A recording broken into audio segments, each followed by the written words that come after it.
Saya merasa itu menusuk rasa keadilan masyarakat ya. Ini baru pertama ada orang didakwa bukan diduga, didakwa melakukan tindak pidana korupsi dan tindak pidana pencucian uang sebesar 300 triliun. 300 triliun. Lalu tuntutannya hanya 12 tahun. Kenapa baru sekarang setelah 4 tahun gitu? Mungkin Bapak ada pandangan terkait itu, Pak?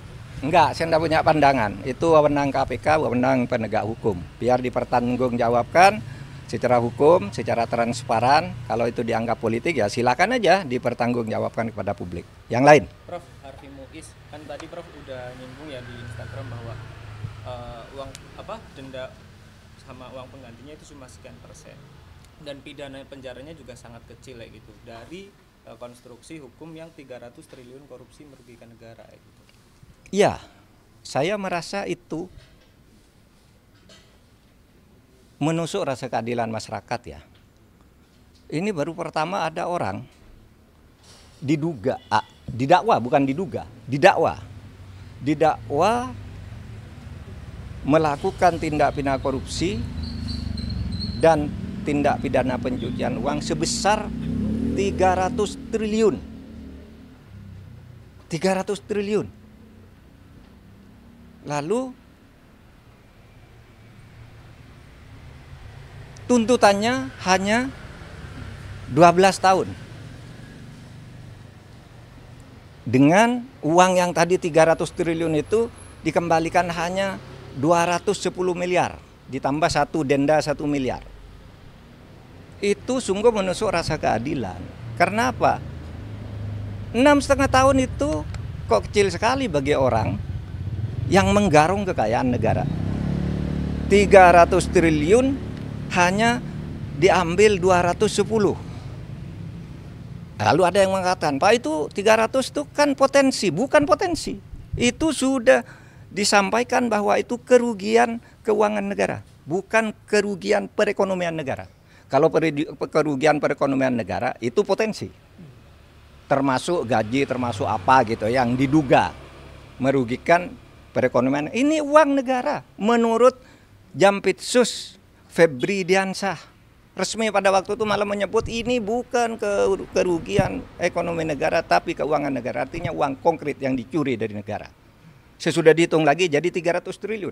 Hanya dikabulkan perampasannya 210 ditambah denda 1 miliar berarti 211. Ini sungguh tidak adil.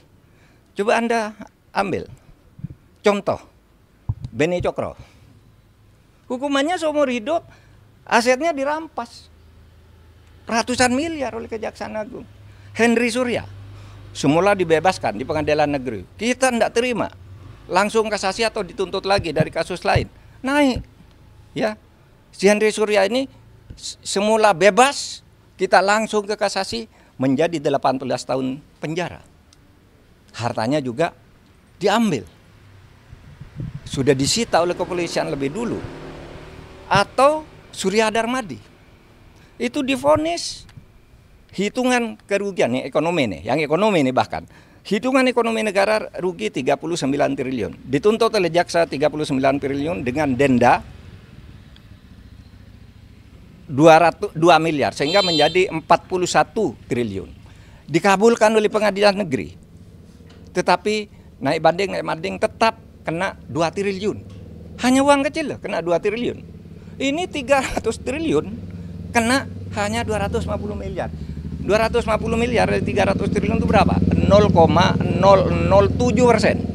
0,007%. Tidak sampai separuh. Tidak sampai setengah persen. Anda bayangkan itu.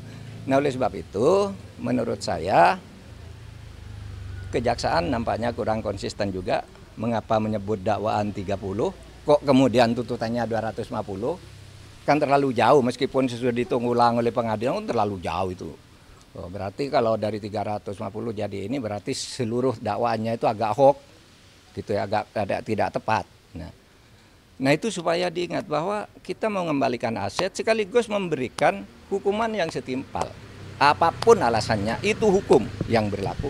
Dan itu sudah didiskusikan lah soal denda damai, soal kembalian aset sudah didiskusikan semua dan sudah ada undang-undangnya di tempat kita. Apalagi? Di kasus itu masih ada cara untuk memulihkan rasa keadilan itu, Prof? Ada. Kalau Kejaksaan Agung mau konsisten ada dong. Karena dulu pernah terjadi pada Henry Surya. Terjadi pada Yan Darmadi. Ketika hanya mau didenda, kami usul ini pengadilan. Kena kan 2 triliun dan penjara 16 tahun. Nah, kalau ini mau dilakukan, bisa naik banding lagi.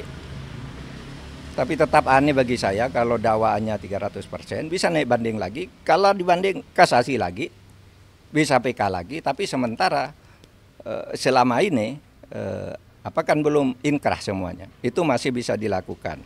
Meskipun kasus ini kan agak aneh ya, ada unsur politisnya kan. Ketika ditetapkan si Harvey itu sebagai tersangka, kan ada berita kantor Kejaksaan Agung dikepung, ya kan? Lalu Jaksa Agung memberi penjelasan diintervensi oleh Brimob atau apa gitu kan, Jaksa Agung ngomong di televisi ya. Lalu analisis di luar itu sebenarnya bukan penangkapan terhadap mafia nikel, tetapi itu upaya pergantian penguasa mafia, sehingga yang lama dihantam agar ganti gitu, tapi hukumannya tidak sungguh-sungguh. Analisis itu pernah muncul. Saya baca itu dari pernyataan terbuka Pak Ansat Mbae, mantan kepala BNPT ya waktu itu. Dulu zaman saya Menhan dulu dia kepala BNPT, tapi dia berbicara dalam konteks ini baru. Ini kan hanya pergantian aja. Sehingga kelihatannya tidak sungguh-sungguh atau takut. Nah, ini tantangan. Tahun baru ini tantangan. Anda mau bersikap apa terhadap ini? Apalagi? Prof, terkait dengan pertimbangan majelis hakim dalam menjatuhkan vonisnya ke Harvey Muiz itu kan dia majelis hakim menyinggung bahwasanya tuntutan yang dilayangkan jaksa kepada Harvey itu terlalu berat gitu, dan bahkan majelis hakim menyampaikan kalau Harvey Muiz ini hanya perwakilan dari PT Refine Bangkatin ini untuk mengurus terkait dengan proses timah ini, Prof. Ya, pertimbangan bisa dicari-cari, apalagi pertimbangannya karena katanya sopan. Mana ada orang diadili tidak sopan? Semua orang diadili pakai jilbab, pakai sarung, pakai ini.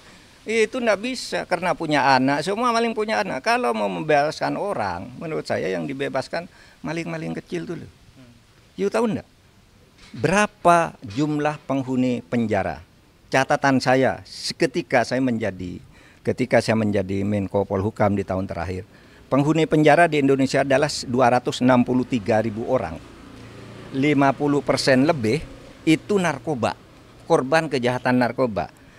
Yang koruptor itu tidak sampai 0,5%. Dari 263.000 itu hanya 1.290 atau 1.300 orang. Itu tidak sampai 0,5%.